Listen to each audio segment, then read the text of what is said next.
Our Intune with Sports webinars kick off this Thursday, the 4th of February. And we had a very interesting topic which goes beyond just the sporting space. It actually goes into life in general.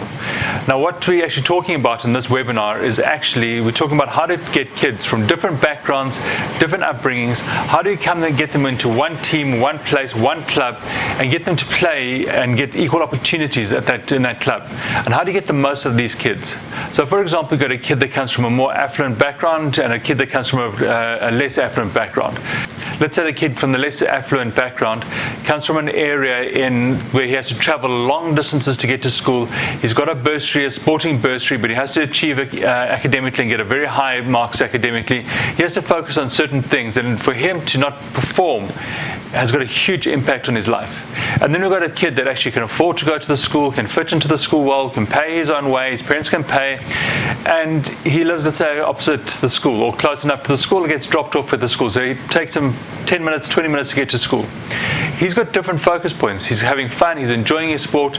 It's not the end of the day if he doesn't score the runs or score the tries or perform exceptionally well. I mean, he'd like to and he wants to, as an individual, he wants to achieve, but not necessarily crucial for his school. So now how do we get the two kids to perform on an equal keel? Because the one, it costs the kid so much if he doesn't achieve, and the other one, it's not as much of a cost if he doesn't achieve. So these kids are not competing equally, and how do you make them compete equally? It's a big question, and it goes into a lot more than just school sport. As I said, it goes into life in general. Our first speaker is Mpilo Ramela. As we all know, he's a professional cricket player playing for the Gauteng Lions, and he's played for the Cobras, and he's had a very successful cricketing career. Our first speaker is Mpilo Ramela. He has played cricket for Central Gauteng Lions, and he also has played for the Cobras. He's a highly successful cricketer, but he's also been president of SACA. He's been involved in player movement within SACA, and he's also been on the board for Cricket South Africa. Our second speaker is Lux September, who is very well known due to the fact that he's worked with FIFA, he's worked at the PSL, he's had various senior management roles in the PSL, and now he's actually heading up the entire marketing and PR department and communications department for CAF. So he is extremely senior. He's very experienced at dealing at very different levels of sport. But what people don't know about Lux is that he's got a foundation where he actually goes and looks for kids and provides bursaries for kids. A farm that he's actually got, that he actually provides food for different areas in rural communities. So he knows what it's like to be right at the bottom and help people out from the bottom and from people at the top. Our next coach is Mzwaki Nkosi. He is the current coach for the under-21 Lions rugby team. He has been coach for the schools team at Craven Week. He's been assistant coach to the SA Schools side, and he's actually coached the SA Schools team. He is a highly successful coach, and he used to be the King Edwards, and he still is actually the King Edwards first team rugby coach. Now, what does he do? How does he get different players to come in? How does he get players from different backgrounds to fit into the school? And what has the school done and made efforts to actually change in the school? Our next speaker is Rico Katsa. Everybody knows him as a professional footballer. He's played many games for SuperSport United, and he's played for Bafana Bafana. Now he's the director of football at Grey College in Bloemfontein, which is very well known for their rugby. And Grey College has been seen as has got a stigma very much as a school that focuses on rugby, on coaching rugby, and actually not many people know that they've been playing football since the 1970s. So Ricardo is going to be here to talk about what they do to encourage people to play football, but also what they do to get kids from all different backgrounds into Grey College. Now, Grey College has made huge steps in the last, 4 years now, at transforming the school.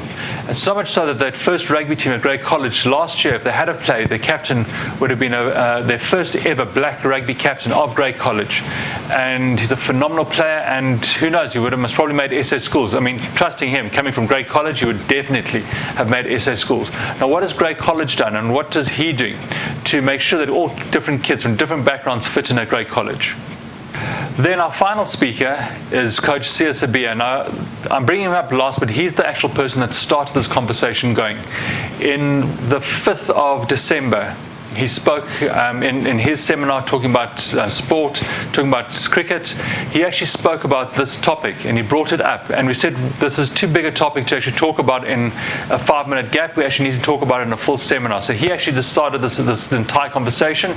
and he'll be talking about what he does. So now he started off as a school coach at a school team and as an educator. He's gone on to coach at Western Province. He's been an assistant coach at the Cobras, and now he's at the Lions coaching the under-19 team who's playing at the Cubs week. And he's a highly successful coach. He's achieved so much in his life, but he deals with people from all different aspects of life.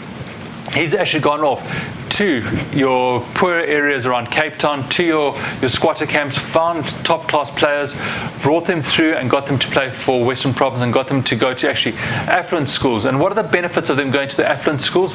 But then what is the loss of them going to an affluent school when they could have actually achieved it at a less affluent school? And in achieving there, if they've got an equal opportunity, if they achieved there, they could have uplifted the school. So there's a lot of stuff to talk about. There's no foolproof solution to this problem, but it's nice to hear from people who have achieved and done very well in it. So please subscribe to our channel. Please click on the link below so you can join us for the seminar. It is on the 4th of February. So join us, contribute also to the seminar, and let's see what we can learn from everybody and what other people that are actually attending the seminars, attendees, that might be able to feedback something that can actually help our panelists improve their programs.